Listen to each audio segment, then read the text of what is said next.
Today, I'm replacing the valve covers on my 350Z. It's not the craziest job, but it's one that stuck with me. My first fun car was an IS300. I ignored small stuff like this because I didn't know any better. This ultimately destroyed that car. What are we doing? What are we doing? Come on, come on. After I found out that it had rod knock, I sold it to my friend who also had an IS300. He swapped his motor into this car because his car had just hit a pole at 60 miles an hour. He actually still has this car to this day, and it looks really good.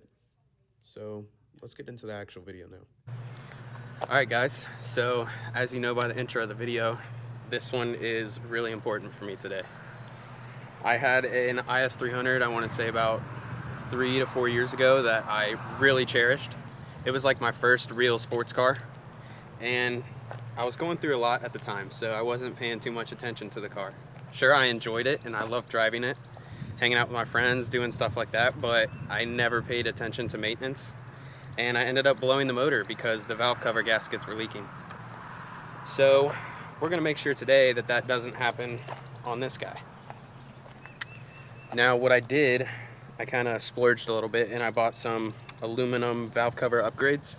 So if you come over here, you can see the ones on these are plastic. Yeah guys, we're gonna start with removing the Tenebe strut brace, and then we're gonna go straight for the intake manifold. So let's get it done. So I'd rather not go through all the trouble of taking these out because last time I did, some of them got locked up.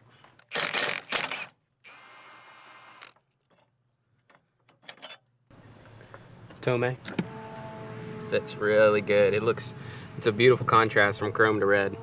And I am not a fan of red at all, but because the last owner installed the red strut brace and the Mishimoto hoses in red, I figured it would kind of make it pop more in the engine bay. So since that's off now, and I have more access to everything, I'm going to disconnect the battery now. Bro, where the fuck is my 10mm? Oh, hell nah. We don't want it arcing on the battery at all while we're working. So I'm actually gonna put the cover over that terminal. All right, next, I'm gonna remove the air MAF sensor, just the harness. And then I'm gonna get started with taking off the air intake from the throttle body. I'm probably not gonna be removing the throttle body because on 350Zs, you have to reprogram them. I don't know how to do that, so I'm just gonna leave it plugged in. I don't have an 8mm, so I'm just gonna use this. It's really in there, holy shit.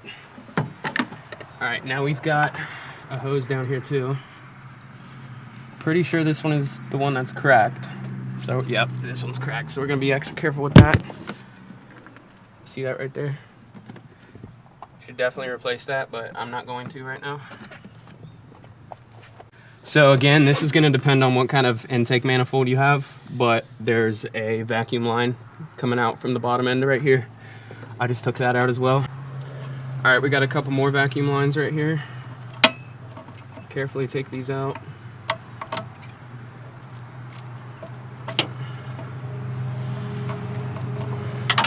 I should definitely replace these down the road, but still really hot. And then we got some type of sensor with a vacuum line on the back of it right here. I am gonna do this right, guys, but it's also supposed to rain in a few hours, so I'm definitely gonna speed this process up a little bit. So this guy right here is just gonna drop off those threads. I think the Kinetics intake manifold is beautiful. Like, it gives you a lot of high-end power, not so much on the low end, but I think it's ridiculous that they did these Allen key bolts. Because if you look right here on all these intake runners, there's going to be bolts underneath them all, and you can't take out the bolts. You have to take out the whole intake with the bolts still put in. So it runs the risk of dropping those bolts into the intake, and if that's the case, if that happens, we have to take out the whole lower intake out and just hope that they didn't fall into the valves. All right, so next we're gonna take out these intake manifold bolts. And like I said before, it's fucking hex head for some reason. Kind of goofy. Ooh, let me put you guys on real quick. Magnetic tray for your bolts. It comes in handy. No, I'm playing. I ain't gonna put it there. That's stupid. But yeah, you can just. Oh wait, these are stainless steel bolts. They won't even stay in there. If you guys live in the country area and you own a 350Z, then underneath your intake manifold, it's known to get some rat's nests going in there. So my girlfriend has volunteered. Any rat babies, hit me up on Instagram. We'll take them in and take good care of them. So you guys can see what I'm talking about here. The head of this Allen bolt just will not come up from these intake runners. And it's a risk to try and get it any other way. So I just leave them in there while I'm taking this out. And guys, I'm obviously not putting any of this shit to Torx spec. I just don't do that. I don't do that shit. All right, guys. This is the sketchy part. So, get you a little leg lock on there. And with all those bolts still in their holes, just lift up. It can't expand right now. Okay, there we go. I'm gonna turn this into a way bigger problem than it needs to be if these bolts fall.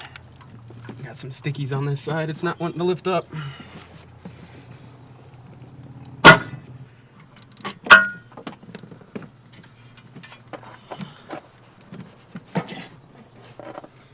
All right.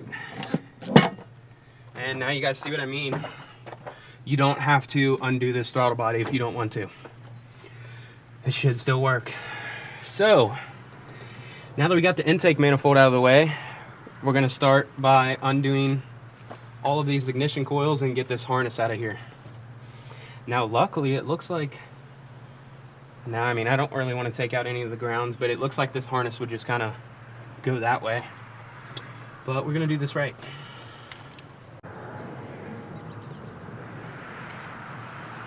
All right, guys, so the harness right here has its own bracket.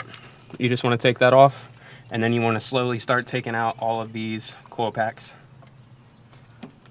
So you guys can see here, these are the harness brackets right here, and these are the actual ignition coils.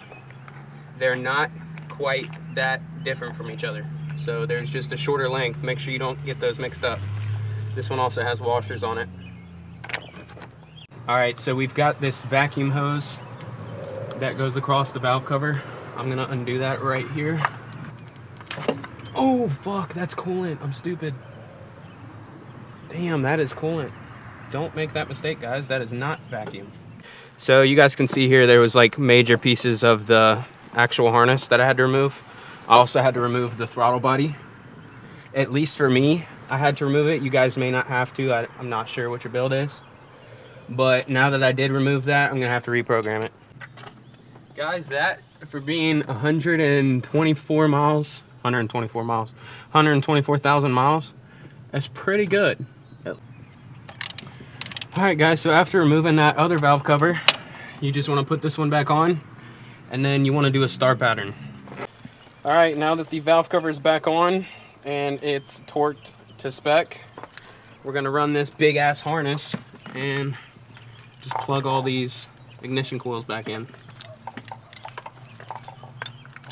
All right, so as you guys seen, it's a big ass storm that just blew through. Luckily we got this one on before it hit too hard.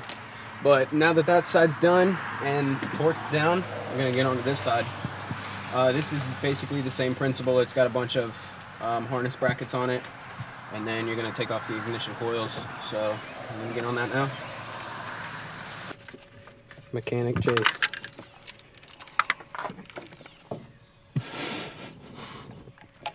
Trying to get this really ass bolt out right now.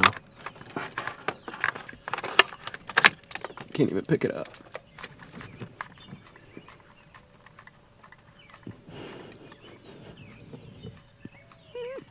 Am I spinning it? All right, so we got that one off. Now, YouTube certified over here is trying to get that one off. Don't talk to me about YouTube certified, buddy. All right, you're YouTube certified. I am YouTube certified. Buddy worked at a. He worked at a tire shop. Thinking he's a shit. Pretty much. All right, so we got the other one off. I would heavily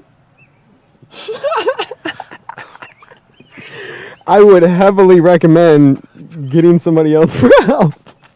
I would heckly recommend. But yeah, that bitch looks clean. Had to take the VVTi solenoid off. I think that's what that is. I don't know. I'm sure you guys are going to let me know in the comments. But yeah, we had to take the whole harness off from around and then wrap it all right there. Somebody left some cupcake residue in there.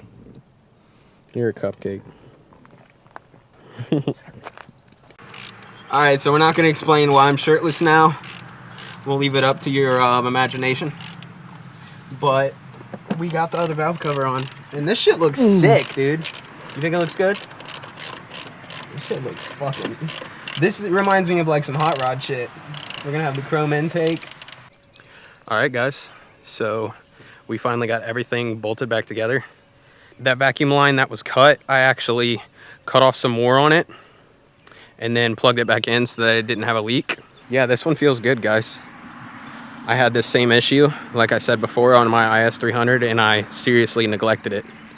But it feels like real growth to come over here with my brother and with my girlfriend and really get some stuff done on this car.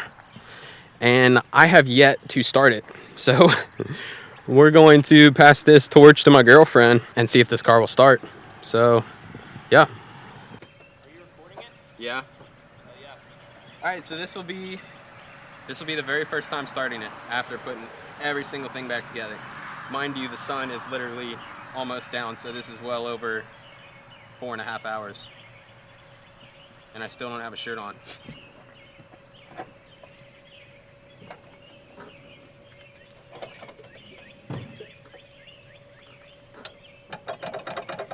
You ready? Yep. Oh, yeah.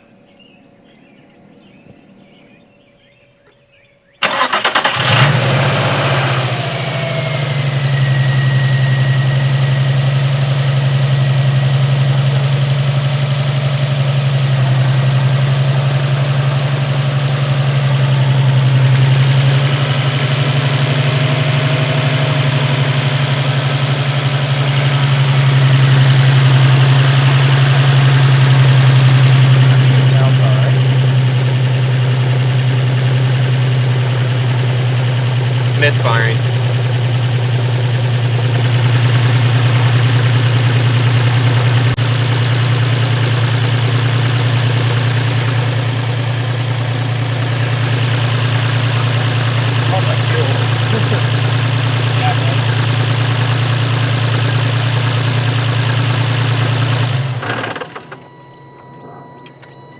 Dude, that's bad. It's running really rich. That's like a whole ass. Ooh, It smells like fruity. that's fuel. Oh.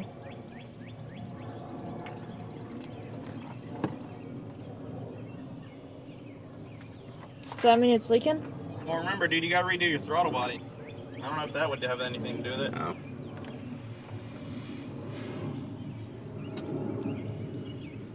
All right, well, that means we're gonna have to do some internet searching. Try and get to the bottom of this. I don't even have a theory of what it could be. I mean, everything's plugged back in. All right, guys, this is a weird one. It turns out, okay, 1, 2, 3, 4, 5, 6. 4 and 6 are actually swapped the wrong way. So we're gonna fix that real quick, and hopefully that is the answer. It wouldn't seem like it though, because this one is like so close to that one. This is actually a very common mistake too. Yeah, I would definitely recommend, guys, if you're ever having trouble, the best thing to do is just do research. Try not to just jump on buying a whole bunch of different parts, because that is a horrible financial decision. and it will save yourself a headache. And if you guys made it this far, say this did have a horrible problem with it, what would you guys name the YouTube video? Let me know down in the comments below.